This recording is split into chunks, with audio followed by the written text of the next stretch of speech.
আল্লাহ হলেন ইবাদতের একমাত্র হকদার। কেউ যদি আল্লাহ তাআলার হক নষ্ট করে, অর্থাৎ ইবাদত করার দরকার ছিল আল্লাহর সন্তুষ্টির জন্য, কিন্তু করলো মানুষের সন্তুষ্টির জন্য, এটার দ্বারা হলো শিরক। এক নাম্বার, ওই ইবাদত আল্লাহর জন্য হয় নাই, হয়েছে শিরক। দ্বিতীয়ত, ইবাদতের হকদার ছিল আল্লাহ, ইবাদত আল্লাহর জন্য হয় নাই বিধায় আল্লাহর হক নষ্ট হয়েছে। শিরক যুক্ত ইবাদত আল্লাহ তাআলার কাছে কোনো দাম নাই, এই জন্য ওইটা বাদ। দুই নাম্বার, ইবাদতের হকদার ছিল আল্লাহ, যেহেতু অন্যর জন্য করার কারণে আল্লাহর হক নষ্ট করা হয়েছে, এই জন্য এই ইবাদত কাজে আসবে না, বরং তার জাহান্নামে যাওয়ার কারণ হয়ে যাবে। সেজন্য আমরা যেই ইবাদত করি না কেন, আমরা ওই ইবাদত গুলো আল্লাহ তাআলার সন্তুষ্টির জন্য করব। সেটা যত ছোট ইবাদত হোক, যত বড় ইবাদত হোক, আল্লাহর জন্য যদি না হয় ওই ইবাদতের কোনো দাম আছে? যত ছোট ইবাদত হোক, আল্লাহর জন্য যদি হয়, দাম আছে না নাই? এটার নাম হলো ইখলাস, যে আমার সব ইবাদত একমাত্র আল্লাহ তাআলার জন্য হবে। যখন কোন ছোট ইবাদতের মধ্যেও এই উদ্দেশ্য থাকে, ওই ইবাদতটা তখন সুন্দর বলে বিবেচিত হয়। আল্লাহ তাআলা বেশি ইবাদত, বেশি আমল আমাদের কাছে চায় না। আল্লাহ তাআলা সুন্দর ইবাদত চায়, সুন্দর আমল চায়। সুন্দর কাকে বলে? আমরা আমাদের সংজ্ঞায় সুন্দর সেটাকে বলি যেটা দেখার পরে চক্ষু তৃপ্ত হয়, অন্তরের মধ্যে প্রশান্তি আসে। এখন বলেন তো, আপনাদের সামনে যদি একজন আফ্রিকার কালো মানুষকে এনে দেওয়া হয়, আমাদের সংজ্ঞায় বলেন তো ওই লোকটা ভালো না কালো? ভালো লাগবে আমাদের? চোখ তৃপ্ত পাবে? তৃপ্তি পাবে? চোখ তৃপ্তি পাবে না, চোখের ভালো লাগবে না। তাহলে আমাদের সংজ্ঞায় কালো যে সে সুন্দর না। কিন্তু আল্লাহ তাআলার সংজ্ঞা, সৌন্দর্যের সংজ্ঞা এটা ভিন্ন সংজ্ঞা।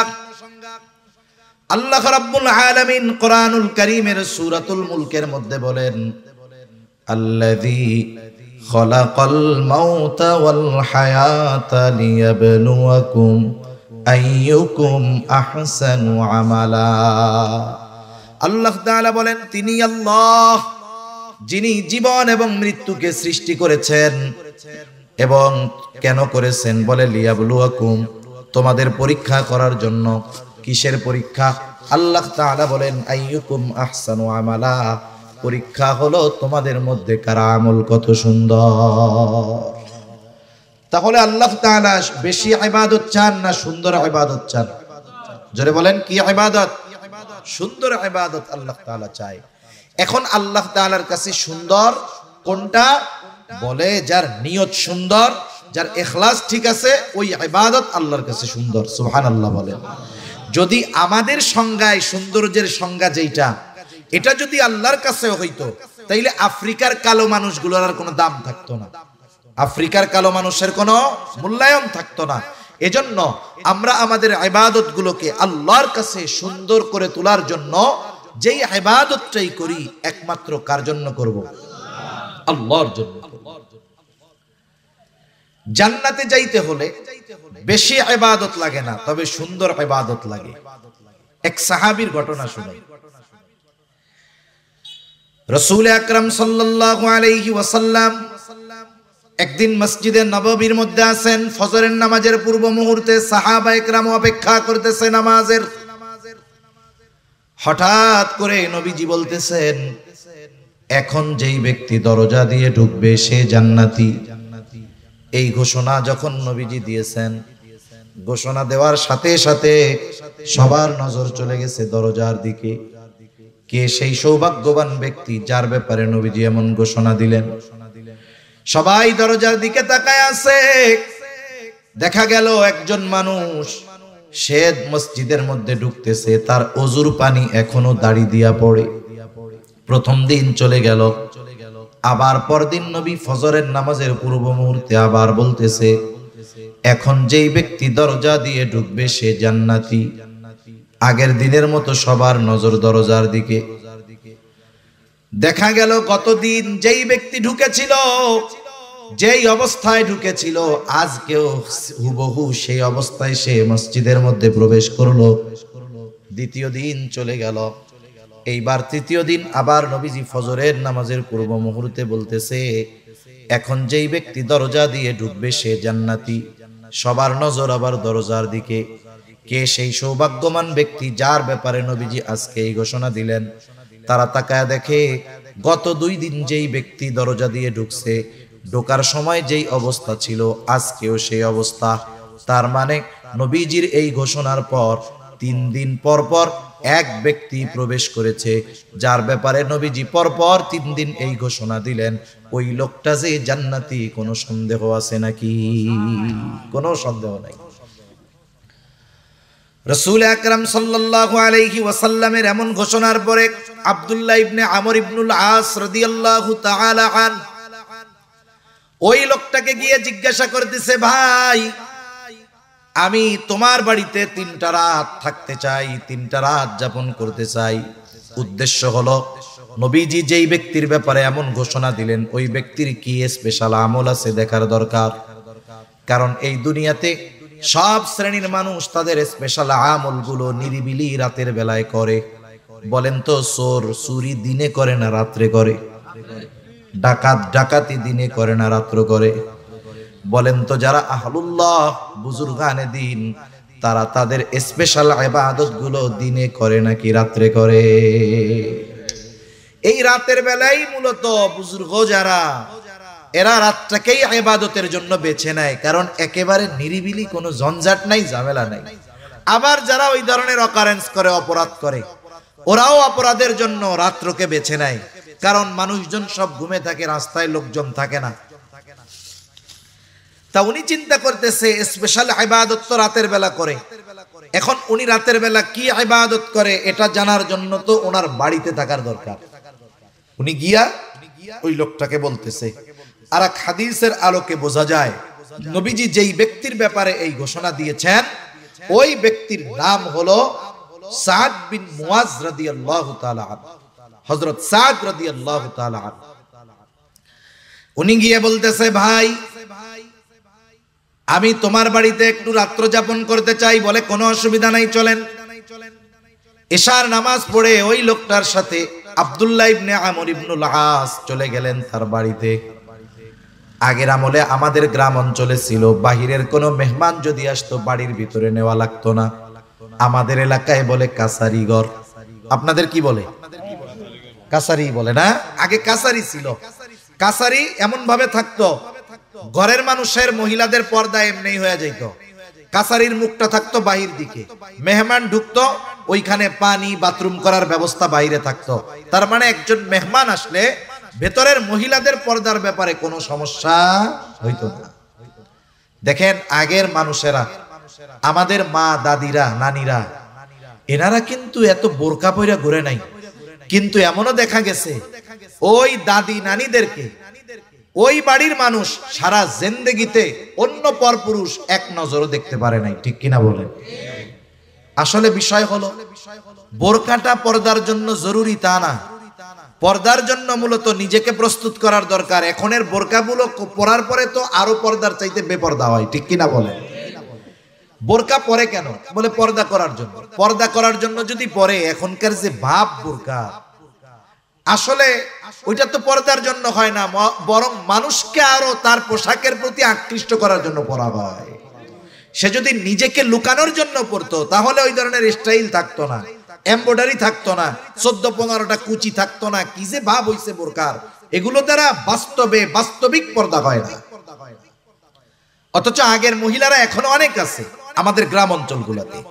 পুরুষ মানুষ দেখছে, বৃদ্ধ মানুষ, কেউ তার দিকে তাকাবে না।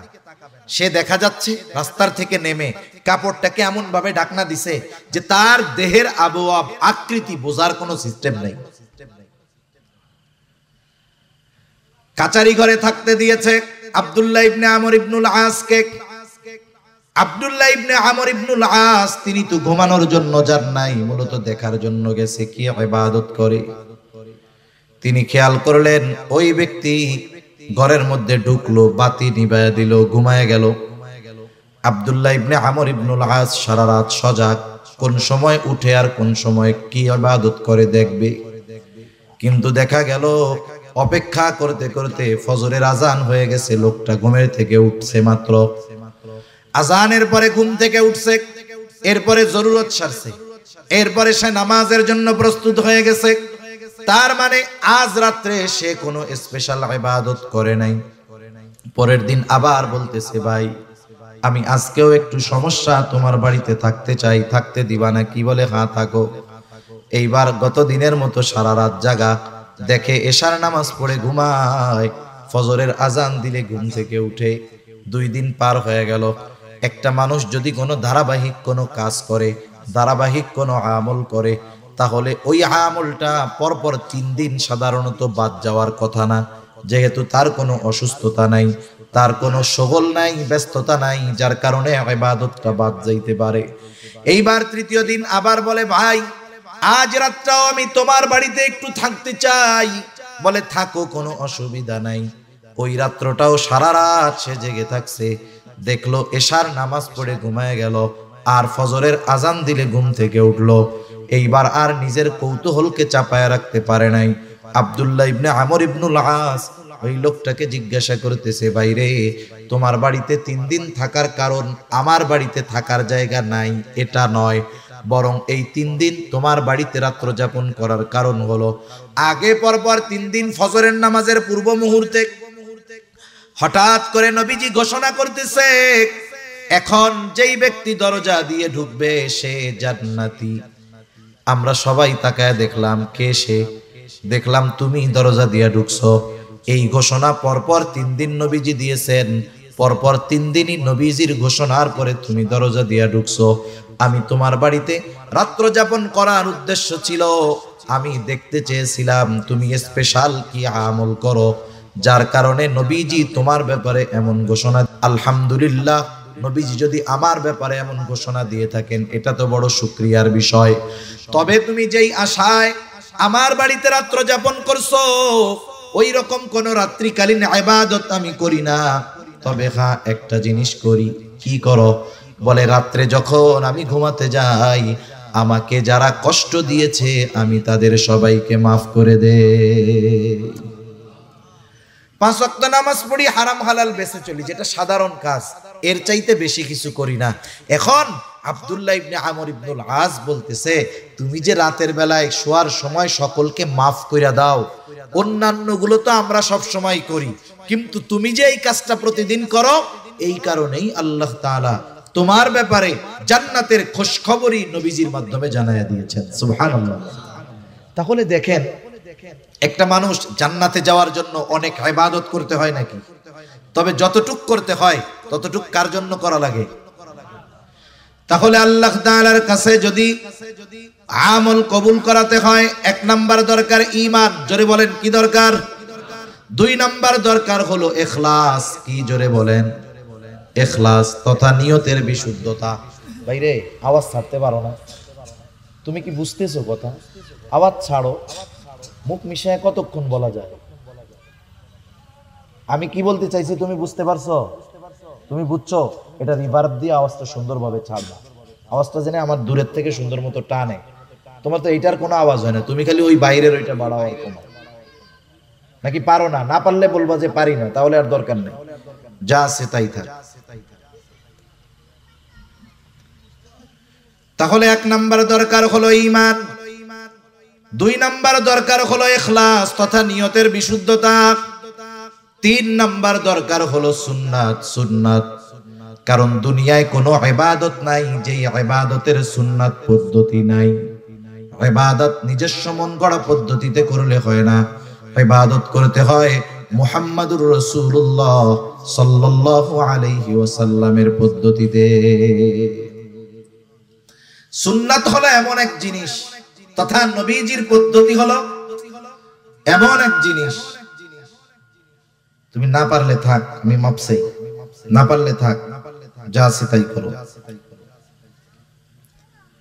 একটা হলো গাড়ি ভালো, গাড়ি ভালো যদি যে চালাইতে না পারে, চলবে, কাজ হবে, ওই গাড়ি খাদে পড়ে যাবে। আরেকটা হলো গাড়িতে ডিফেক্ট আছে কিন্তু ড্রাইভার পাক না, দেখবেন ও ওইটারে নিয়ে চালায় চলে যাবে। এই অপারেটিং এর মধ্যে সিস্টেম আছে। আপনাকে জিনিস ভালো দিলেই হবে না, ওই জিনিস চালানোর মতো দক্ষ লোক দিতে হবে, নাইলে কাজ হবে না। জিনিস ভালো আছে কিন্তু আমি বুঝতে পারছি পাইলট শেষ, বাদ যে হয় নাই, এটা কি 10 সিট দেওয়ার দরকার আছে নাকি? একটা দেখলে ওটাই তো বোঝা যায় যে বাদ হইছে কি হয় নাই। সেজন্য তোমার আর নড়াচড়ার দরকার নাই, আমি কষ্ট করে কইতেছি, অসুবিধা নাই। দুনিয়াতে এমন কোন ইবাদত নাই যেটার সুন্নাত পদ্ধতি নাই, তথা নবীজির দেখানো পদ্ধতি নাই, এমন কোন ইবাদত দুনিয়াতে নাই। বরং দুনিয়ার কাজগুলো যদি কেউ নবীজির পদ্ধতিতে করে, ওই দুনিয়াবি কাজগুলোও ইবাদত হয়ে যায়। যেমন প্রতিদিন মানুষের কিছু করণীয় কাজ আছে, দৈনন্দিন কিছু জরুরত আছে, যেমন বাথরুম করা, বাথরুমে যাওয়া, এটা দৈনন্দিন একটা কাজ। একজন ফজরের আজান শুনে ঘুম থেকে উঠে গেল, ফজরের আজান শুনে ঘুম থেকে উঠছে, নামাজে যাবে, জরুরতে চাপ দিয়েছে, সে চিন্তা করতেছে নামাজে যদি দাঁড়াই, ফজরের নামাজের কেরাতটা একটু লম্বা, যদি ওই সময় নামাজের মধ্যে জরুরতে চাপ দেয়, ইবাদতের একাগ্রতা নষ্ট হয়ে যাবে। এই চিন্তা করে সে চিন্তা করলো তাহলে জরুরতটা পূরণ করে এরপরে মসজিদের দিকে যাই। এই নিয়তে সে বাথরুমের দিকে রওনা হলো। বাথরুমে যাওয়ার পদ্ধতি, সুন্নাত পদ্ধতি হলো 1 নম্বরে মাথা ঢেকে যাওয়া। সেটা আপনি টুপি দিয়ে ঢাকেন, আর রুমাল দিয়ে ঢাকেন, গামছা দিয়ে ঢাকেন, অসুবিধা নাই। নবীজির সুন্নাত হলো মাথা ঢেকে বাথরুমে যাওয়া। আর বিজ্ঞানও বলে মাথা ঢেকে বাথরুমে যাওয়া উচিত। কেন? বলে বাথরুমের মধ্যে অগণিত ব্যাকটেরিয়া আছে, বাথরুমের মধ্যে অগণিত জীবাণু আছে। এই মাথার চুল এটা হলো অত্যন্ত সংবেদনশীল। দেখবেন মাথার মধ্যে খুশকি হয়, কিন্তু যার দাড়ি আছে এরা জিজ্ঞাসা করেন তো দাড়ির মধ্যে কখনো খুশকি হয় নাকি? চুলের চাইতে দাড়ি বড়, কিন্তু এই জায়গায় কেন হয়? বলে মাথার স্কিন, মাথার স্কিন যে চামড়া, এইটা বেশি সংবেদনশীল, এজন্য এই চুলও ময়লা টানে বেশি, মাথার চামড়াও ময়লা টানে বেশি। এজন্য যদি মাথা ঢাকা না থাকে, বাথরুমের এই জীবাণু ব্যাকটেরিয়া গিয়ে তার মাথার মধ্যে সমস্যা হতে পারে, চামড়ায় সমস্যা হতে পারে। বিজ্ঞান বলে এই কথা। আর নবীজি 1500 বছর আগে বলে দিয়েছেন বাথরুমে যাওয়ার সময় মাথা ঢেকে যাইবা। সেজন্য বাথরুমে যাওয়ার সময় মাথা ঢেকে যাওয়া সুন্নাত। কথায় কথা আসে তাই একটা জিনিস বলে দেই, আমরা তো এখন সভ্যকে আধুনিককে, যার ঘরের মধ্যে বাথরুম বেশি সে তত আধুনিক, ঠিক না? আপনি বাড়ি বানাইছেন, আগে বাথরুম থাকতো অনেক দূরে, এখন আপনি বাড়ি বানাইছেন, বাথরুম যদি ঘরের মধ্যে না দিয়া বাইরে দেন, মানুষ আপনাকে আধুনিক বলবে না। কিন্তু যদি ঘরের মধ্যে বাথরুম দেন, দেখবেন এটাকে আরো আধুনিক বেশি বলে, ঠিক কিনা বলেন? আধুনিকতা কি হইছে? বাইরের বাথরুম ঘরে ঢুকছে, বাইরের পায়খানা কই ঢুকছে? ঘরের মধ্যে ঢুকছে। এই হলো আধুনিকতার নাম। এই বাথরুম ঘরে হওয়ার কারণে আমরা অনেক সময় মেসওয়াক, আমাদের ব্রাশ, এগুলো বাথরুমের মধ্যে রাখি, একটা র‍্যাকের মধ্যে রেখে দেয়। এখন বাথরুমের মধ্যে যখন থাকে ব্যাকটেরিয়া, জীবাণু থাকে, আপনি ঘুম থেকে উঠে পেস্ট লাগায় ব্রাশ করতেছেন, ওই জীবাণু ওর দ্বারা আপনার পেটে সমস্যা হতে পারে। এজন্য বিশেষ করে মেসওয়াক, ব্রাশ, এগুলো বাথরুমের বাইরে রাখবো তো ইনশাআল্লাহ। এবার আপনি বাথরুমে ঢুকবেন, ঢোকার আগে দোয়া পড়তে হবে। অনেকে জানে না, ঢুইকা এরপরে দোয়া পড়ে। ঢোকার আগে দোয়া পড়বেন, এরপরে বাম্পা দিয়ে ঢুকবেন। বাথরুমের মধ্যে বসলেন, জরুরত সারলেন, টিস্যু ইউজ করলেন, পানি দিয়ে পরিষ্কার পরিচ্ছন্ন হইলেন। এরপরে ওযু যদি ভেতরে করার ব্যবস্থা থাকে ওযু করলেন। যদি বাহির হওয়ার দরকার হয় ডান পা দিয়ে বাহির হলেন, বাহির হওয়ার পরে দোয়া পড়লেন। আমি শুধু উল্লেখযোগ্য সুন্নাতগুলো বললাম। একটা মানুষ যদি সুন্নাত তরিকায় বাথরুম করে, তাহলে ওই বাথরুম করার মধ্যে তার কমপক্ষে 10টা সুন্নাতের আমল হয়ে যায়। অথচ এই কাজগুলো আমরা দৈনন্দিন করি। আবার দেখেন, প্রত্যেক বেলা খানা খাই, খানা খাওয়ার সময় দস্তরখানটা বিছান, খানার সময় ডান দিক দিয়ে খানা শুরু করেন, খানার শুরুতে বিসমিল্লাহ বলেন, খানার দোষ ত্রুটি না ধরেন, খানাটা পড়ে গেলে উঠায় খান। প্লেটটাকে ভালো মতো চেটে খান। এই যে অনেক সময় আমরা হুজুররা কোন জায়গায় খাইতে গেলে একটু চাইটা চুইটা খাই, অনেকজন দেখা দেখা কয় কি রে দেখ হুজুর প্লেট না খায় ফেলায় আল্লাহ জানে। আরে প্লেট তো জান্নাতে গিয়ে খামু, এর আগে একটু প্র্যাকটিস করে নি, ঠিক কিনা বলেন? এই যে দেখেন বিজ্ঞান কি বলে, আমি আপনি যখন খাবার পরে আঙ্গুলগুলো চেটে খাই, আঙ্গুলের উপরে ধারালো ধারালো দাগ আছে না নাই? মানুষ মারা যাওয়ার সাথে সাথে এই রেখাগুলো চলে যায়। এটা যখন জিহ্বার সাথে ঘষা খায় দেখবেন একটা লালা হয়, লালা। এই লালাটা কত উপকারী! এই লালাটা আমি আপনি খেয়ে ফেলি যখন, এটা আমার আপনার খাবার হজমের জন্য কাজ করে। সুবহান।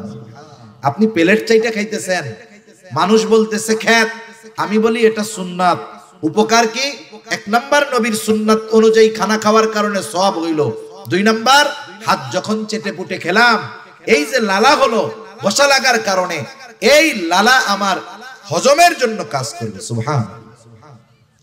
ইসলামের প্রত্যেকটা বিষয় মেনে চললে আখিরাতের উপকার তো আছে, দুনিয়ার গুলোও আছে। তবে আমরা দুনিয়াবি কল্যাণের জন্য ইবাদত করব না, ইবাদত করব আল্লাহর জন্য, আর দুনিয়াবি কল্যাণ অটোমেটিক্যালি আল্লাহ দান করবে। সুবহান। তাহলে দুনিয়ার কাজগুলো যদি নবীর তরিকায় করা হয়, সুন্নাত তরিকায় করা হয়, ওগুলো ইবাদত হয়ে যায়। আর ইবাদত যেগুলো, ওগুলো অবশ্যই অবশ্যই নবীজির সুন্নাত তরিকায় করতেই হবে। সুন্নাত বিহীন কোনো ইবাদত নাই। অনেকে মনে করে সুন্নাত মনে হয় এমন জিনিস করলে সওয়াব, না করলে গুনাহ নাই। আসলে বিষয়টা এমন নয়।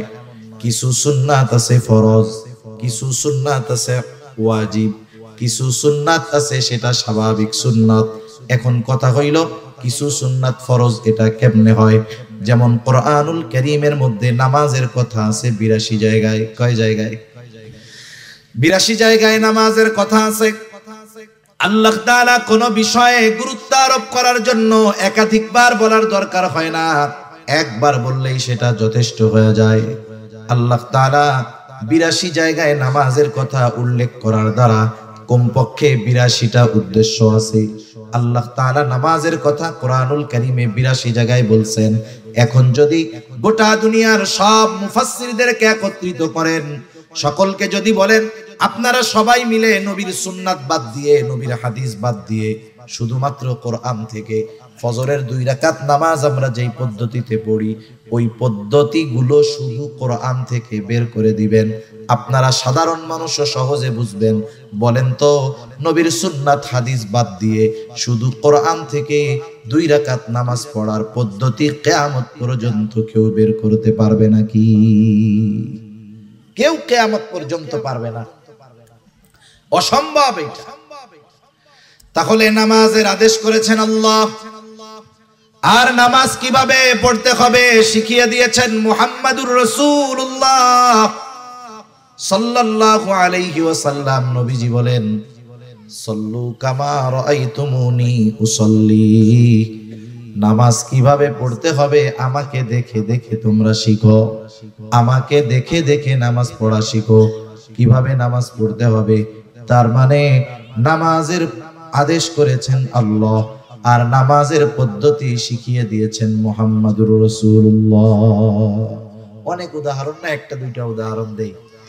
আজকে আমি আমার জীবনে কক্সবাজার সবচাইতে ফালতু মাইক পাইলাম, এনারে যেমনে বলতেছি পারতেছে না। আমার আগে ভাই কথা বলছে কেমনে, আমি স্টার্ট করার পরে সাউন্ডটা নষ্ট হয়ে গেল। আমারই বদনসিব মনে হয়। নামাজের যেই ফরজগুলো আছে, নামাজের ফরজগুলোর মধ্যে একটা ফরজ হলো রুকু করা। কি করা? আমার দিকে তাকান, একটু কষ্ট করে তাকান, আমি বেশি সময়ের কথা বলবো না। কি করা বলেন না, জোরে বলেন। রুকু করা কি ফরজ? রুকু করা কি ফরজ? রুকুর আদেশ আল্লাহ তাআলা করেছেন। আল্লাহ তাআলা বলেন ওয়ারকাউ মা'আর রাকিঈন, রুকুকারীদের সাথে রুকু করো। এখন রুকু শব্দের অর্থ হলো ঝুঁকা, ঝুঁকা। এখন ঝুঁকবেন কতটুকু? একজন দাঁড়ানো, সে যদি মাথা ঝুঁকায় এটাও ঝুঁকানো, যদি একেবারে নিচু হয়ে যায় সেটাও ঝুঁকানো। এখন আপনি যদি শুধু কোরআন থেকে রুকুর পদ্ধতিটা নিজে আবিষ্কার করতে চান, তাহলে কতটুকু ঝুঁকতে হবে বের করতে পারবেন না। তাহলে এই ফরজ, রুকু করা ফরজ, কতটুকু ঝুঁকতে হবে, কিভাবে পিঠ থাকবে, নজরটা কোথায় থাকবে, এটা কিন্তু আল্লাহ বলে দেন নাই, এটা আমাদের শিখিয়ে দিয়েছেন মুহাম্মাদুর রাসূলুল্লাহ। তাহলে এই রুকুর পদ্ধতিটাও একটা সুন্নাত পদ্ধতি। এই জন্য নবীজির কিছু সুন্নাত আছে যেগুলো ফরজের সাথে সম্পৃক্ত, আবার কিছু সুন্নাত আছে যেটা ওয়াজিব। সারা দুনিয়ার মুহাক্কিক উলামায়ে কেরাম একমত, কেউ কষ্ট নেবেন না। এই যে আমাদের দাড়ি হয়, এই দাড়ি হলো মুসলমানদের একটা শিআর, একটা নিদর্শন। উচিত কি? নবীজি বলেন দাড়ি লম্বা করো, মোসকে খাটো করো। নবীজি বলছেন মোস খাটো করো, দাড়ি লম্বা করো। কতটুকু করতে হবে? মুহাক্কিক উলামায়ে কেরাম গবেষণার মাধ্যমে বলেন, সাহাবায়ে কেরামের আমলকে দেখে বলেন, তাবেঈন তাবে তাবেঈনের আমলের আলোকে বলেন, কমপক্ষে একটা মুমিনের দাড়ি এক মুষ্টি পরিমাণ রাখতে হবে। যদি সে না রাখে, যদি সে খাটো রাখে, সেটে রাখে, তাহলে অবশ্যই অবশ্যই তাকে গুনাহগার হতে হবে। এটা নবীর সুন্নাত। এই সুন্নাতটা কিন্তু ওই সুন্নাত নয় যে রাখলে সওয়াব, না রাখলে গুনাহ নাই। এই সুন্নাতটা হলো দায়েমি সুন্নাত, এজন্য এটা হলো ওয়াজিব। এই সুন্নাতটা কি বলেন? এই নবীর এই দাড়ি রাখার পদ্ধতিটা কি হবে? ওয়াজিব। না রাখলে গুনাহ হবে। আমরা দোয়া করি যারা রাখতে পারে নাই আল্লাহ তাদের রাখার তৌফিক দান করুক, সকলে বলি আমিন। আবার কিছু সুন্নাত, সাধারণ সুন্নাত, আমি যে কথা বোঝানোর জন্য বলতেছিলাম, দুনিয়ার যে কোনো ইবাদত রাসূল আকরাম সাল্লাল্লাহু আলাইহি ওয়াসাল্লামের দেখানো পদ্ধতিতে করতে হবে, নাইলে ওই ইবাদত আল্লাহ তাআলার কাছে কবুল হবে না। তাহলে পেছন থেকে আবার একটু রিভিশন দেই। ইবাদত কবুল হওয়ার জন্য 1 নাম্বার দরকার হলো ঈমান, 2 নাম্বার দরকার হলো ইখলাস তথা নিয়তের বিশুদ্ধতা, যে আমি এই ইবাদত কাকে খুশি করার জন্য, কাকে দেখানোর জন্য করতেছি। 3 নাম্বার, ওই ইবাদতটা হতে হবে নিজের পদ্ধতিতে নয়, নবীজির পদ্ধতিতে। 4 নাম্বার, সে যেই ইবাদত করবে সেই ইবাদতের ব্যাপারে তার জ্ঞান থাকতে হবে, ইলম অর্জন করতে হবে। এই জন্যই নবীজি সাল্লাল্লাহু আলাইহি ওয়াসাল্লাম বলেন, তলাবুল ইলমি ফরিদাতুন আলা কুল্লি মুসলিম। দ্বীনি ইলম শিক্ষা করা প্রত্যেক মুসলমান নরনারীর উপরে ফরজ। কতটুক ফরজ? কেউ কেউ বলেন যতটুকু দ্বারা সে নিজে দ্বীনের উপরে চলতে পারে এতটুকু শিক্ষা করা ফরজ। আবার কেউ কেউ বলেন না না, বরং এর চাইতে আর একটু বেশি শিখতে হবে। কেন? বলে আল্লাহ তাআলা কোরআনুল কারীমের সূরাতুত তাহরিম 28 নম্বর পারা, আল্লাহ তাআলা বলেন, ইয়া আইয়ুহাল্লাযীনা আমানু কু আনফুসাকুম ওয়া আহলিকুম নারা। আল্লাহ তাআলা বলেন, হে ঈমানদারেরা, তুমি নিজে জাহান্নামের আগুন থেকে বাঁচাও, অধীনস্থদেরকে জাহান্নামের আগুন থেকে বাঁচাও। তার মানে নিজেও বাঁচতে হবে, নিজের পরিবার পরিজনকেও বাঁচাতে হবে। কেমনে বাঁচবা? বলে নিজে আল্লাহ তাআলার আদেশ নিষেধ মান্য করার মাধ্যমে নিজে বাঁচো, আর অধীনস্থদেরকে মান্য করানোর মাধ্যমে বাঁচাও। নিজে আমল কইরা বাঁচো, অধীনস্থদেরকে আমল করে বাঁচাও। নিজে আল্লাহর হুকুম আহকাম মেনে চলার মাধ্যমে বাঁচো, অধীনস্থদেরকে হুকুম আহকাম মেনে চালানোর মাধ্যমে বাঁচাও। এজন্য আল্লাহ তাআলা কোরআনুল কারীমের মধ্যে একা আমাকে আপনাকে নামাজি হওয়ার আদেশ করেছেন তা নয়। আল্লাহ তাআলা নামাজের ব্যাপারে যেমন বলেন, ওয়ামুর আহলাকা বিসসালাতি ওয়াসতাবির আলাইহা। আরে তুমি তোমার অধীনস্থদেরকে নামাজের আদেশ করো, তুমিও তার উপরে অটল থাকো। কিছু কিছু জায়গায় আল্লাহ তাআলা নিজের আমলের আগে অধীনস্থদেরকে করানোর আদেশ দিয়েছেন। তার মানে আমাদের সমাজে অনেক মানুষ আছে নিজে নামাজ পড়ে, সন্তানরা নামাজ পড়ে না, নিজে নামাজ পড়ে, নিজে ঠিকমতো দিনের উপরে চলে, নিজের ঘরের মানুষ চলে না। আছে না নাই? মনে রাখবেন, ধরা পড়ে যেতে হবে কিয়ামতের দিন। আমি আমল করলাম, অধীনস্থদেরকে দিয়ে আমল করাইলাম না, আদেশ করলাম না। আরে যাদের জন্য রক্ত আপনি পানি বানাইলেন, যাদের জন্য সম্পদ উপার্জন করলেন, আপনার উপার্জিত সম্পদ যারা ভোগ করলো, আল্লাহ না করুক এই সন্তানগুলো, আপনার অধীনস্থ মানুষগুলো যদি কিয়ামতে জাহান্নামী হয়, আপনি যদি ইবাদতের পাহাড় নিয়ে ওঠেন, কিয়ামতের দিন ওই আপন মানুষগুলো আপনার আমার জান্নাতে যাওয়ার সবচাইতে বড় বাধা হয়ে দাঁড়ায় যাবে। ঠিক কি না বলেন? এজন্য ফিকির শুধু একা না, অধীনস্থদেরকে নিয়ে করতে হবে। যেহেতু আল্লাহ তাআলা বলেছেন নিজে জাহান্নামের আগুন থেকে বাঁচো, অধীনস্থদেরকেও বাঁচাও। কেমনে বাঁচবা, কেমনে বাঁচাইবা? বলে আল্লাহ তাআলার আদেশ নিষেধ মান্য করার মাধ্যমে নিজে বাঁচো, অধীনস্থদেরকে মান্য করানোর মাধ্যমে বাঁচাও। বুঝে থাকলে খেয়াল দিয়ে একটু জবাব দিবেন। বলেন তো আল্লাহ তাআলার আদেশ নিষেধ মেনে চলতে হলে ইলমে দ্বীন দরকার আছে না নাই? আবার যদি আপনি আপনার পরিবার পরিজনকে দ্বীনের উপরে চালাতে চান, ইলমে দ্বীন জানার দরকার আছে না নাই?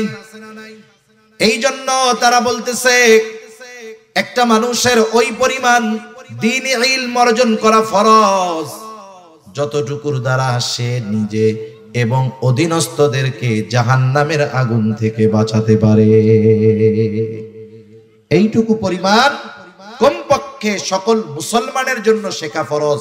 আমি জানি যে আমাদের সমাজে, আমাদের কমিউনিটিতে, আমাদের দেশে অনেক পাঁচ ওয়াক্ত নামাজি এই পরিমাণ ইলমে দ্বীন তার জানা নাই। আছে না নাই? এখন কি করবেন? আপনি যদি আপনার মসজিদের ইমাম সাহেবকে গিয়ে বলেন, হুজুর, রাসূল আকরাম সাল্লাল্লাহু আলাইহি ওয়াসাল্লাম তো বলছে দ্বীনি ইলম শিক্ষা করা প্রত্যেক মুসলমান নরনারীর উপরে ফরজ, কমপক্ষে ওইটুকু শিখতে হবে যার দ্বারা নিজে দ্বীনের উপরে চলা যায়, অধীনস্থদেরকে চালানো যায়। আমরা তো এই পরিমাণ মনে হয় জানি না। এটাকে বলা হয় জরুরতে দ্বীন। হুজুর, আমাদেরকে একটু জরুরতে দ্বীন একটু শিক্ষা দেন, যেটুকু শিক্ষা করা ফরজ। আপনার মসজিদের ইমাম সাহেব কি বলবে যে না এটা আমি পারবো না? বলবে? জোরে বলেন না, বলবে? বলবে না। সে চেষ্টা করবে শিখায় দেওয়ার। আপনি যদি কোনো মাদ্রাসার শিক্ষকের কাছে গিয়ে, মাদ্রাসায় গিয়ে মাদ্রাসার প্রিন্সিপাল মুহতামিম সাহেবকে বলেন যে আমাদের এই জরুরতে দ্বীন শেখার একটা ব্যবস্থা করে দেন, বলেন তো তারা কি বলবে? আমরা পারবো না। তার মানে আপনার আমার শেখার ব্যবস্থা আছে, আমরা আমাদের গাফলতির কারণে শিখি না। এই না শেখাটা কি হচ্ছে? এক তো গুনাহগার হচ্ছি, দ্বিতীয়ত দেখা যাবে যে ইবাদত গুলো করতেছি ওই ইবাদত গুলোর মাসলা মাসাইল না জানা থাকার কারণে কোন সময় ইবাদত নষ্ট হচ্ছে নিজেও টের পাই না। যেমন ইমানের পরে সবচেয়ে বড় আমল হলো নামাজ। নামাজের কিছু বিষয় আছে ফরজ, কিছু বিষয় আছে ওয়াজিব। যেমন নামাজের বাহিরে ভিতরে 13 ফরজ। বলেন তো ফরজ ছুইটা গেলে নামাজ হবে নাকি? এক লোক নামাজ পড়তেছে, পাশে আর একজন পড়ে, সে নামাজ শেষ করার আগে 2টা সাহু সিজদা দিছে, এরপরে আবার সে সালাম ফিরিয়ে নামাজ শেষ করেছে। পাশের জন এমনি জিজ্ঞাসা করে, কিরে ভাই তুমি যে সাহু সিজদা দিলা কারণ কি? বলে সাহু সিজদা কখন দেয়? বলে নামাজের ওয়াজিব ছুইটা গেলে সাহু সিজদা দিতে হয়, তাইলে নামাজ হয়ে যায়। কিন্তু ফরজ যদি ছুইটা যায়, বলেন তো নামাজ থাকবে না যাবে? এখন বলে সাহু সিজদা দিছস কেন? ওয়াজিব ছুটছে নি? কয় ওয়াজিব টওয়াজিব ছুটে নাই, একটু বায়ু বাইর হয়ে গেছিল। বুঝেন নাই? একটু বায়ু বের হয়ে গেছে, এই জন্য আমি সাহু সিজদা দিছি। এখন বলেন বায়ু যদি বের হয় ওযু থাকে না যায়? ওযু যদি না থাকে নামাজ থাকে না যায়? সাহু সিজদা একটা না 100টা দিলে কাজ হবে? কাজ হবে না। এজন্য ইবাদত সংক্রান্ত মাসলা মাসাইল গুলো জানতে হবে, একটার সাথে একটা কানেক্টেড। আপনি একটাকে বাদ দিয়ে আরেকটা পারবেন না। যেমন দেখেন নামাজের অন্যতম এক শর্ত কি? ফরজ যে কাপড় পাক। কাপড় কি হওয়া লাগবে? পাক হওয়া লাগবে। কাপড় যদি না পাক হয় অন্য সব ঠিক, নামাজ হবে না। এখন আপনার এই ক্ষেত্রে তাহারাত পবিত্রতার মাসলাগুলো জানতে হবে, যে কোন কারণে পোশাক পাক না পাক হয়, কোন কাজ করলে নাপাক পোশাকটা পাক হয়ে যায়। এখন উনি তাহারাতের মাসালা, পবিত্রতার মাসালা জানে না। এখন উনি কি করছেন? ওনার কাপড়ে একটু প্রস্রাবের একটা ফোঁটা পড়ছে, কাপড়ের উপরে যদি প্রস্রাবের একটা ফোঁটা পড়ে, ওই প্রস্রাবটা কি এক জায়গায় থাকে না ছড়িয়ে যায়? এক ফোঁটা প্রস্রাব যতটুকু জায়গা নিয়ে ছড়াবে ওই কাপড়ের দ্বারা নামাজ না হওয়ার জন্য যথেষ্ট হয়ে যায়। এখন দেখেন উনার এটা জানা নাই, উনি প্রস্রাব করছে, ঢিলা কুলুপ ব্যবহার করে নাই, প্রস্রাবের একটা ফোঁটা লুঙ্গিতে লাগছে, এখন ওই ফোঁটার পানি প্রস্রাব ছড়ায় গেছে, এখন উনি সুন্দর মতো ওযু করে নামাজ পড়েছে, বলেন তো নামাজ কি হবে? একটার সাথে একটা কানেক্টেড। এটা প্রত্যেকটা মুসলমানের জানা দরকার ছিল। ওযুর ফরজ, গোসলের ফরজ, এগুলো জানার দরকার। নামাজের বাহিরে ভিতরে 13 ফরজ জানার দরকার। যদি সে না জানে কি ক্ষতি? বলে ফরজ ছুটে গেলে সে তো জানবেই না ফরজ ছুটে গেছে। দেখা যাবে জীবনে অনেক নামাজ পড়েছে, ফরজ ছুটে গেছে, এই কারণে তার এক ওয়াক্ত নামাজও আল্লাহর কাছে কবুল হয় নাই। আবার নামাজের ওয়াজিব 14টা, ওয়াজিব ছুটে গেলে সাহু সিজদা দিতে হয়। দেখা গেল তার ওয়াজিব গুলো জানা নাই, জানা থাকলেই না ছুটলে সাহু সিজদা দিবে। হ্যাঁ, ওয়াজিব ছুটে গেছে, টেরও পায় নাই, সাহু সিজদা তো দেয়ই নাই, তাহলে কি হলো? বলে তার নামাজ হয় নাই। এইবার নামাজ ভঙ্গের কারণ আছে 19টা, এগুলো নামাজিকে নামাজের আগে জানতে হবে। দেখা গেল এর থেকে যদি একটা কারণ পাওয়া যায়, নামাজ নষ্ট হয়ে যায়, নামাজ ভেঙে যায়। আবার অজু ভঙ্গের কারণ আছে 7টা, অজু যদি ভেঙে যায় নামাজও ভেঙে যায়। চিন্তা কইরা দেখেন এক নামাজ এর সাথে কত মাসালা রিলেটেড আছে। এই জন্য নবীজিও জানায় দিয়েছেন দ্বীনি ইলম শিক্ষা করা ফরজ।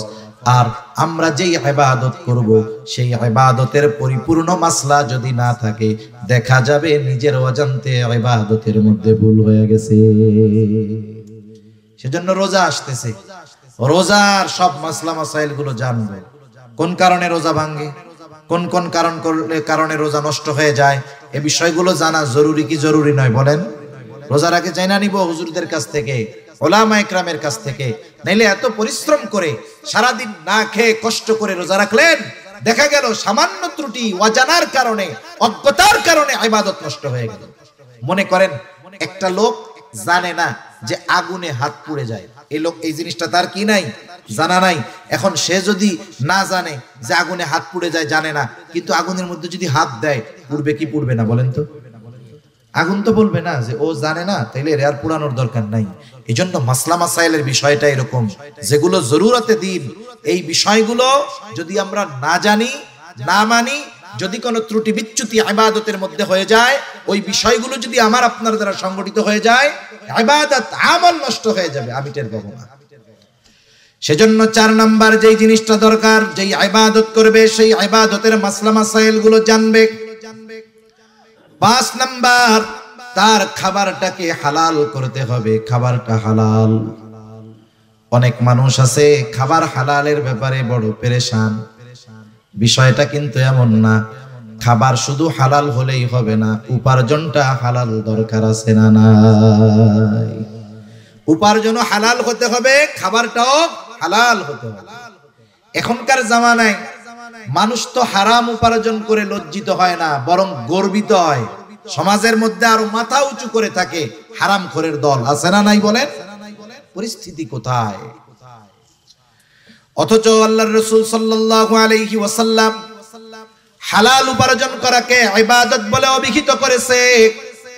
রাসূলুল্লাহ সাল্লাল্লাহু আলাইহি ওয়াসাল্লাম বলেন, কাসবুল হালালি ফরিদাতুম বাদাল ফরিদা। ফরজ ইবাদতের পরে অন্যতম ফরজ ইবাদত হলো হালাল উপার্জন করা। একটা মানুষ যখন ফজরের নামাজ আদায় করবার পর হালাল উপার্জনের নিয়তে হালাল কর্ম করে, মনে রাখবেন একটা মানুষের কর্ম যত ছোট হোক, ওই কর্মটা যদি হালাল কর্ম হয়, ওই ব্যক্তিকে কর্মের কারণে কখনো তিরস্কার করা যাবে না। কর্ম যদি হালাল হয়, এই হালাল কর্মের কারণে তাকে তিরস্কৃত করা যাবে না। আমাদের সমাজে, আমাদের অঞ্চলে যেগুলো হয় বলি, মনে করেন কেউ থাকলে মনে করো কিছু করবেন না, আমি বোঝানোর জন্য বলি, তো দান করতে পারে, ঠিক কিনা বলেন? এখন রিকশাওয়ালার মাথায় একটা বুদ্ধি আসছে যে এই বুদ্ধি অনুযায়ী যদি কাজ করা হয়, আমাদের আসন্ন সমাধান অথবা যেই সমস্যার সমাধান হয়ে যাবে। ও এখন বলতে চায় যে আমি একটা কথা বলি, যখন ডাক্তার, ইঞ্জিনিয়ার, প্রফেসর, উকিল, ব্যারিস্টার, ম্যাজিস্ট্রেট ওনারা সমাধান পায় না, মাথা গরম, এই টাইমে যদি রিকশাওয়ালা বলে আমি একটা কথা বলি, তখন কি হবে? ওনাদের মেজাজ গরম, বেটা রিকশাওয়ালা বয়। এত জ্ঞানী গুণী মানুষ এই জায়গায় আছে, বুদ্ধি পায় না, রিকশাওয়ালা ওই জায়গায় মাথা চাড়া দিয়ে উঠছে। আচ্ছা, এই লোকটা তো এই এলাকার, এর তো একটা নাম ছিল, ঠিক কিনা বলেন? নাম ছিল না? কিন্তু নাম বাদ দিয়ে ওর কর্মকে আগে বলার কারণ কি? কারণ কি? এই কর্মের কথা বলে ওকে আঘাত করা, কর্মের কথা বলে ওকে কি করা? আঘাত করা। সেজন্য আমাদের সমাজে ছোট পেশার মানুষ যারা, আমরা এদেরকে অনেক সময় তাদের কর্মের ব্যাপারে তিরস্কার করি। খবরদার, হালাল উপার্জনকারী, সে হালাল উপার্জন করতেছে, যেই ছোট্ট কর্মের দ্বারা ওই কর্মটাকে তিরস্কার করার কোনো সুযোগ নাই। মনে রাখবেন, আপনার বাজারের একজন মুচি জুতা সেলাই যে করে, জুতা সেলাই করে যেই মুচি হালাল উপার্জন করে, আর সচিবালয়ের একজন সচিব যে মানুষের টাকা খেয়ে ঘুষ খেয়ে সম্পদের পাহাড় করেছে, এই সমাজের মানুষের কাছে ওই সচিবের দাম হতে পারে, কিন্তু আল্লাহ তাআলার কাছে ওই হালাল উপার্জনকারী মুচির দাম ওই হারামখোর সচিবের চাইতে অগণিত গুণ বেশি। ঠিক কিনা বলেন? এজন্য সমাজের অনেক মানুষ ছোট পেশার মানুষ, এরা নিজেরা মাঝে মধ্যে মনে করে আমরা কত ছোট হয়ে গেলাম। না না, এই সমাজে যেই পেশাগুলোকে আমরা ছোট মনে করি, এইরকম অনেক পেশা আল্লাহ তাআলা নবীদের দিয়ে করিয়েছেন। যেমন কামার, অস্ত্র বানায় লোহা থেকে, দাউদ আলাইহিস সালাতু ওয়াস সালাম এই কাজ করেছেন। পৃথিবীর বড় বড় মনীষী আছে যারা এমন এমন কাজ করেছে, তাদের কর্ম দ্বারা তারা বিবেচিত হয় নাই, কিন্তু তাদের কথা, তাদের কর্ম, তাদের জ্ঞান দ্বারা গোটা দুনিয়া উপকৃত হচ্ছে। ঠিক কিনা বলেন? এজন্য এক নাম্বার, আমরা সমাজের কোন ছোট কর্মজীবী মানুষ যার কর্মটা হালাল, তাকে এই কর্মের কারণে কখনো তিরস্কার করব না। এজন্য নবীজি বলেন, কাসবুল হালালি ফরিদাতুম বাদাল ফরিদা, ফরজ ইবাদত সমূহ ঠিক রেখে যে হালাল উপার্জনের জন্য হালাল কর্ম করে, নবীজি বলেন এটাও তার ইবাদত। সুবহানাল্লাহ বলে, কারণ সে হালাল খাওয়ার উদ্দেশ্যে হালাল উপার্জন করে। এই জন্য এক নাম্বার দরকার হলো হালাল উপার্জন, দুই নাম্বার দরকার হালাল খাবার। কারণ খাবার যদি হালাল হয় কিন্তু উপার্জনের অর্থ যদি হারাম হয়, এই খাবারটাও হারাম খাবারের মতো। মনে করেন একজন সরকারি চাকরিজীবী, সরকারি চাকরি যত ছোট হোক ওই জায়গার ইনকাম বেশি, বুঝেন নাই? সরকারি চাকরি যত ছোট হোক ইনকাম বেশি। আমার এরকম জানাশোনা কয়েকজন লোক আছে, সচিবালয় আছে, উপসচিব পর্যায়ের আছে, আর একজন সচিব হয়ে যাবে আশা করা যায়। এই আল্লাহর বান্দা, সরকারের পক্ষ থেকে ওনাকে গাড়ি দেওয়া হয়েছে, উনি ওই গাড়ি ফিরাইয়া দিছে যে আমি এই গাড়িটা ব্যবহার করব না। কেন? উনি যখন ওই সরকারি গাড়ি ব্যবহার করবে, ওনার কাছ থেকে, ওনার স্যালারি থেকে কিছু স্যালারি বেতন কাটা হবে এই ফ্যাসিলিটির জন্য। উনি বলতেছে আমি আমার বাসায় পায়ে হেঁটে যাতায়াত করতে পারবো, প্রয়োজনে লোকাল বাসে যেতে পারবো, সমস্যা নাই, আমি এই গাড়ি ব্যবহার করব না। কেন? বলে যেই টাকাটা আমার বাঁচবে, কাটা হতো, ওটা তো আর কাটবে না, কারণ আমি সুযোগ নেই নাই, আমার টাকাও কাটবে না। কি হবে তাইলে? বলে ওই টাকাটা হলে আমার বাচ্চা কাচ্চার লেখাপড়ার খরচ চালাইতে আমার একটু সহজ হবে। এটা বলতেছে কে? একজন উপসচিব পর্যায়ের লোক, একজন উপসচিব পর্যায়ের মানুষ। সে ইচ্ছা করলে কি করতে পারে এটা একজন সাধারণ শিক্ষিত মানুষও বুঝতে পারে। কিন্তু দেখা যাবে কি, ওই উপসচিবের গেটের বাইরে যেই পিয়ন আছে, ও দেখা যাবে প্রতি মাসে লক্ষ লক্ষ টাকা ইনকাম করতেছে, আসবে স্যারের সাথে দেখা করতে চাই, চা নাস্তার কিছু পয়সা দেন। আর এরা চা মগে কাপে খায় নাকি গাজি ট্যাঙ্ক 1000 লিটারের ট্যাঙ্কিতে চা খায় আল্লাহ জানে। 2-4-5 হাজার টাকার কমে এদের চা পানের টাকা হয় না। ঠিক কিনা বলেন?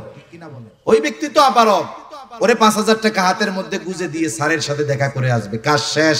স্যার তো আর ঘুষ খায় না। দেখা যাবে ওই পিয়ন ঢাকা শহরে বাড়ি করে ফেলছে, কিন্তু উপসচিব তার বাপ দাদার রেখে যাওয়া বাড়িটা ভেঙে যাচ্ছে, ঠিক করার টাকা তার কাছে নাই। আছে না নাই? এরকম অনেক আছে। আবার ওই যে বললাম পিয়ন লক্ষ লক্ষ টাকার মালিক, কোটি কোটি টাকার মালিক। মনে করেন ওইরকম একজন লোক আজকে ভালো ইনকাম হয়েছে, 20,000 পকেটের মধ্যে ঢুকছে, এই যে ঘুষের টাকাটা নিল, বলেন তো এটা হালাল না হারাম?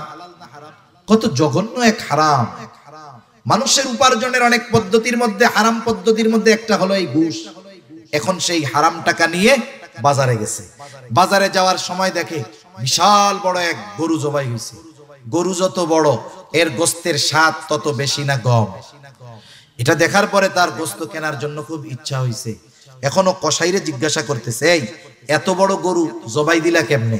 কারণ প্রাণী যদি হালাল হয়, জবাই যদি আল্লাহর নাম বাদ দিয়ে দেওয়া হয়, ওই হালাল প্রাণীর গোস্ত আর হালাল থাকে না।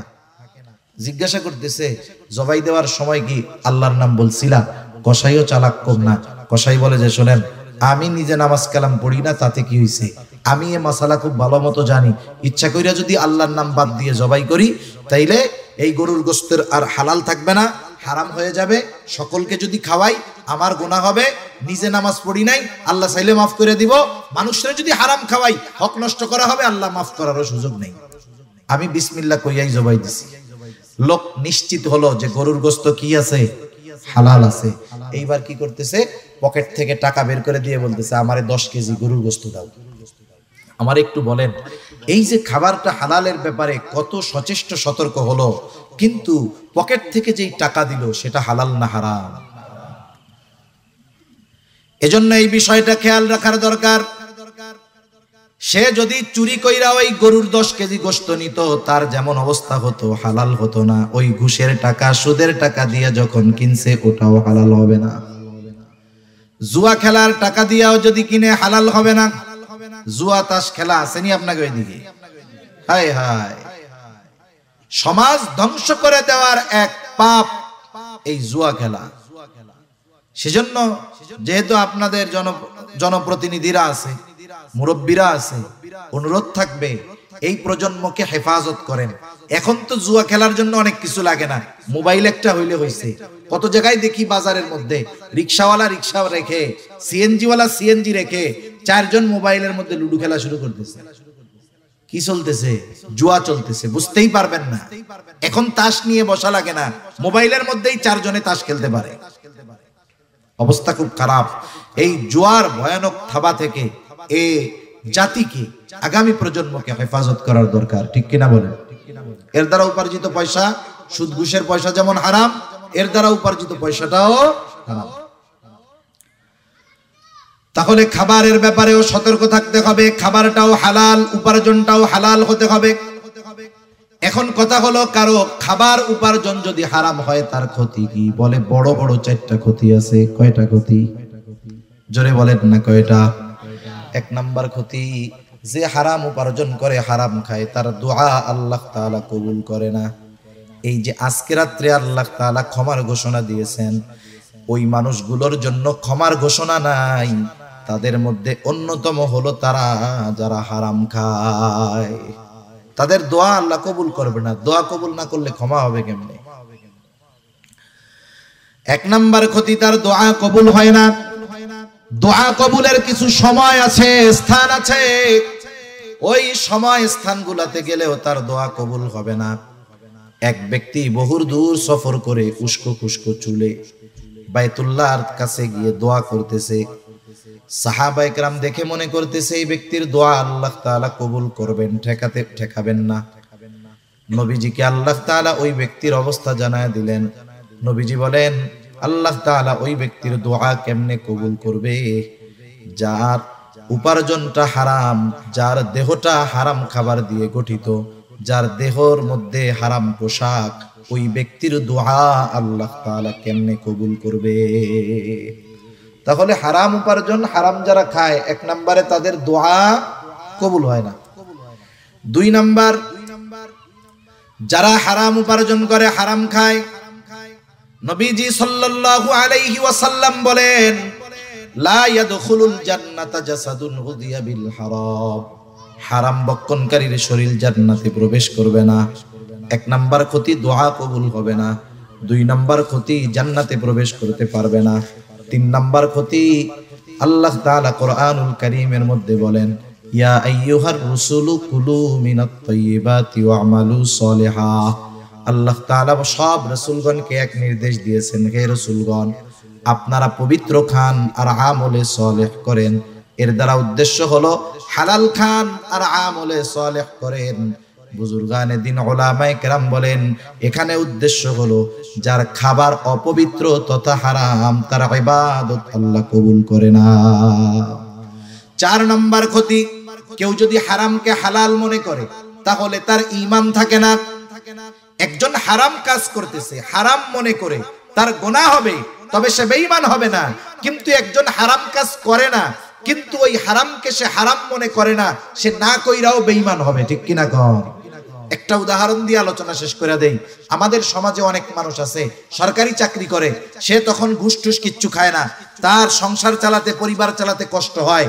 এরপরে সরকারি চাকরি শেষ, এখন আর কোনো টেনশন নাই, মসজিদে গিয়ে সব সময় নামাজ কালাম পড়ে, মসজিদ থেকে বাহির হয় না। এখন ইমাম সাহেব জিজ্ঞাসা করে, চাচা চাকরি যখন ছিল তখন তো টেনশনে দেখতাম, চাকরি এখন নাই, টেনশনও নাই, তবে এখন সংসার চলে কেমনে? বলে এখন আরো ভালো চলে। কেমনে ভালো চলে? বলে আগে বেতন পাইতাম 30,000, 30,000 দিয়া বাসা ভাড়া, লেখাপড়া অন্যান্য খরচ দিয়ে মাসে আমার চলা কষ্ট হইতো, এখন আরো ভালো চলে। কেমনে চলে? বলে আমি 1 কোটি টাকা পাইছিলাম, ব্যাংকের মধ্যে রেখে দিছি, এখন মাসে মাসে 1 লাখ টাকা পাই, আলহামদুলিল্লাহ। আমার একটু বুঝাই বলেন তো, 1 কোটি টাকা ব্যাংকে ফিক্সড ডিপোজিট করে রেখেছে, নির্দিষ্ট পরিমাণে তাকে লাভ দেওয়া হচ্ছে। বলেন তো এটা কি? কোনো সন্দেহ আছে? খাইতেছে সুদের টাকা, বলে কি আলহামদুলিল্লাহ। সুদের টাকা খেয়ে কি বলতেছে? যদি বুঝে বলে থাকে ঈমান নাই। একজন মদ খায়, মদ খাইতেছে কবিরা গুনাহ, কিন্তু কেউ যদি ইয়ারকি মাইরা বিসমিল্লাহ বলে মদ খায়, সাথে সাথে বেঈমান হয়ে যাবে, কোনো সন্দেহ নেই। একজন খাচ্ছে মদ, খেয়ে যদি সে আলহামদুলিল্লাহ বলে, বেঈমান হয়ে যাবে, কোনো সন্দেহ নাই। খাচ্ছে সুদ, স্পষ্ট এক হারাম, অথচ বলতেছে আলহামদুলিল্লাহ। এজন্য কেউ যদি হারামকে হারাম মনে না করে, তাহলে তার ঈমান থাকে না। আসেন এবার মূল কথা। আল্লাহ তাআলা বললেন, ঈমানদার নারী অথবা পুরুষ আমলে সালেহ যদি করে, কয় ধরনের পুরস্কার? একটু জোরে বলেন, কয় ধরনের? 2 ধরনের পুরস্কার। একটা দিবেন দুনিয়ায়, আর একটা দিবেন আখিরাতে। কি পুরস্কার? 1 নাম্বার দুনিয়ার কথা বলেন। আল্লাহ তাআলা বলেন, ফালানুহইয়ান্নাহু হায়াতান তাইয়্যিবা। আল্লাহ তাআলা বলেন, আমি তাকে এক পবিত্র জিন্দেগি দান করব। সুবহানাল্লাহ। পবিত্র জীবন দ্বারা উদ্দেশ্য কি?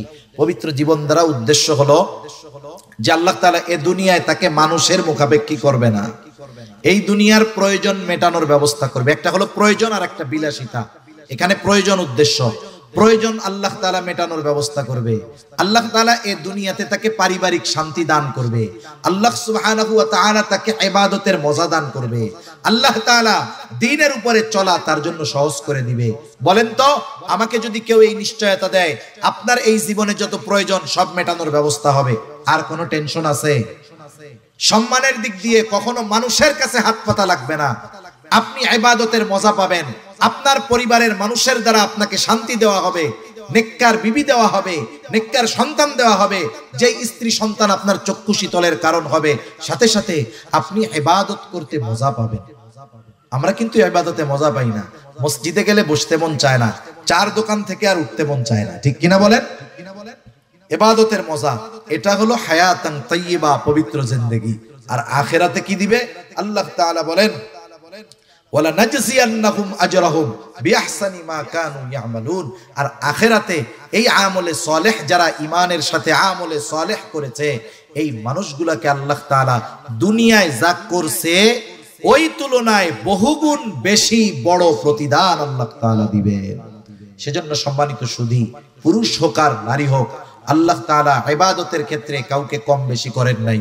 এমনটা করেন নাই পুরুষ রোজা রাখলে সওয়াব বেশি, নারী রোজা রাখলে সওয়াব একটু কম হবে, এমনটা আল্লাহ করেন নাই। ইবাদতের ক্ষেত্রে, প্রতিদানের ক্ষেত্রে আল্লাহ তাআলা নারী পুরুষকে সমানভাবেই দিবেন। শর্ত কি? বলে ঈমানের সাথে আমলে সালেহ করতে হবে। এখন আমলে সালেহ কেমনে হবে? ঈমান তো কম্পালসারি, এটা লাগবেই। সাথে সাথে ওই আমলটা ইখলাসের সাথে করতে হবে, ওই আমলটা সুন্নাত পদ্ধতিতে করতে হবে। যেই আমল করবে ওই আমলের মাসলা মাসাইল গুলো জানতে হবে। সাথে সাথে উপার্জনটা আর খাবারটা তার হালাল হবে। এইভাবে যদি দুনিয়ার জিন্দেগি অতিবাহিত করতে পারে, দুনিয়াতেও আল্লাহ তাআলা তাকে বরকত রহমত দিয়ে ভরপুর করে দিবে, আর আখিরাতেও আল্লাহ সুবহানাহু ওয়া তাআলা তার আমলের তুলনায় বহুগুণ বড় বেশি প্রতিদান আল্লাহ তাআলা তাকে দিবে।